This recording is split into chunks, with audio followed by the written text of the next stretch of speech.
información. Ayer nos decía Andrea Meraz que el órgano interno de control del INE había activado un expediente administrativo por una postura que habían tenido los consejeros. Un grupo de consejeros me resultó cuando menos sorprendente y por eso le llamamos al consejero Rivera para que nos cuente o nos ayude a entender qué está ocurriendo. Consejero, ¿cómo estás? Buenas noches.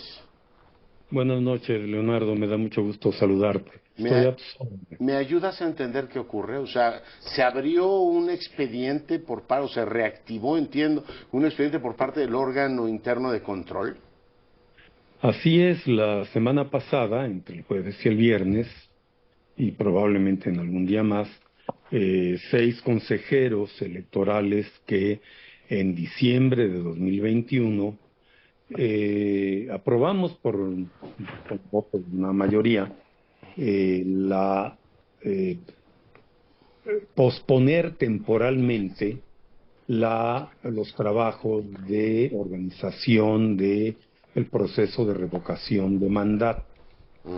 Lo hicimos porque la Cámara de Diputados había aprobado un severo recorte presupuestal a lo que solicitamos y que hacía esto virtualmente imposible iniciar incluso los trabajos de preparación en lo que se refiere a contratar capacitadores, que suele ser capacitadores para integrar las mesas directivas de casilla. Nadie está obligado a hacer lo imposible, ¿no? Si no tienes el presupuesto, no lo puedes hacer. Así es, nosotros ya recortando mucho los gastos para ese proceso de revocación y en los términos que marcaba la ley, que ordenaba tener un número semejante de casillas al de la última elección federal, y esto nos daba alrededor de 160,000 casillas. Nosotros estimamos un presupuesto de 3,800 millones de pesos y la Cámara le recortó al INE 4,900 millones. Es decir, no quedaba nada para este presupuesto. Bueno, esto ocurrió así, recurrimos a la Corte,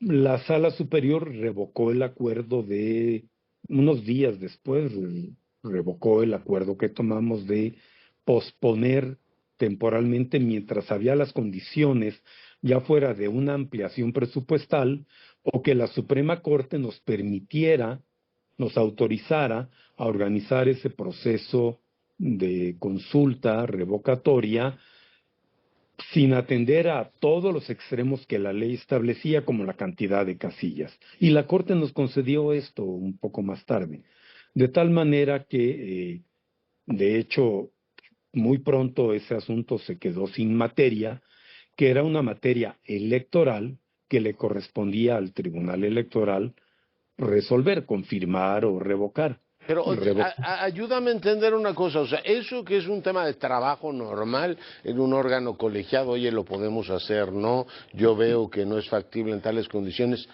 ¿Amerita un expediente del órgano interno de control, Jaime? No llego a entender cómo una deliberación, que hay pues miles en un órgano colegiado, puede derivar en algo así.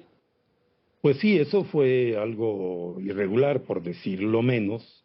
Las decisiones de un órgano colegiado responden a los criterios de quienes estamos facultados para ello, como los consejeros y consejeras, y en todo caso, si hay inconformidad con un acuerdo del Consejo, se recurre al tribunal, y el tribunal puede confirmar o revocar o modificar ese acuerdo. Mira que lo ha hecho un montón de veces. Pero regreso al órgano ¿qué los quieren silenciar o decir, a ver, ustedes tienen que estar de acuerdo con todo y no vacilar, Jaime? Pues sí, además hay que recordar que los órganos internos de control tienen facultades de control administrativo, sobre todo de aquello que implica el uso de recursos públicos. En este caso, era el uso de nuestras atribuciones conforme a criterios, además bien motivados, lo que explicaba en este momento de que teníamos insuficiencia presupuestal y era imposible realizar esa consulta revocatoria. con todas las condiciones que establecía la ley, pues nos ponía ante una imposibilidad material o ante el riesgo de incurrir en incumplimiento de la ley por no hacerlo como la ley lo manda. Ya. Este asunto se resolvió pronto entre la resolución de la Sala Superior, la sentencia de la Suprema Corte, y hay que decir también que que en diciembre de 2021 se presentó una denuncia penal contra los consejeros que aprobamos esto también. Eso también se declaró improcedente.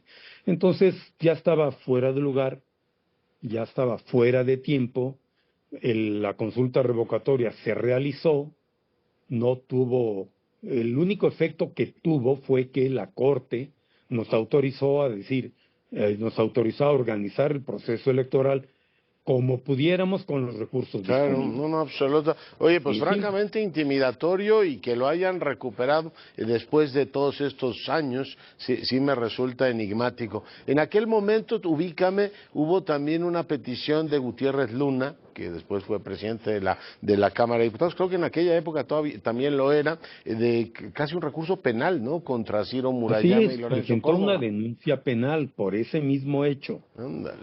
y este se declaró improcedente. Y después se quedó sin materia porque la revocación de mandato.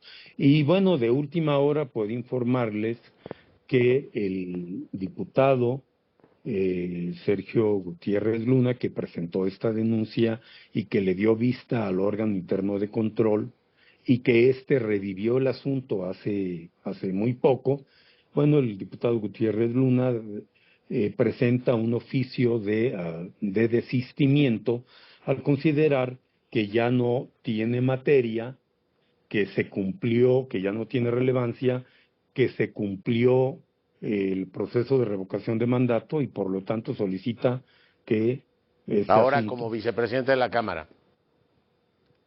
sí, Ah, vale. y como quien promovió en su momento ese, ese recurso, Pues esa denuncia y luego esta que, queja administrativa. espero Por que lo la reforma pronto, electoral le pongan ahí, los consejeros no pueden ser reconvenidos por expresar sus opiniones con ningún tipo de mecanismo. Pues mi querido Jaime, te agradezco mucho el enlace, muy buenas noches. buenas noches, Leonardo. Gracias, Yo me te parece platico. increíble, pero ahí está, son los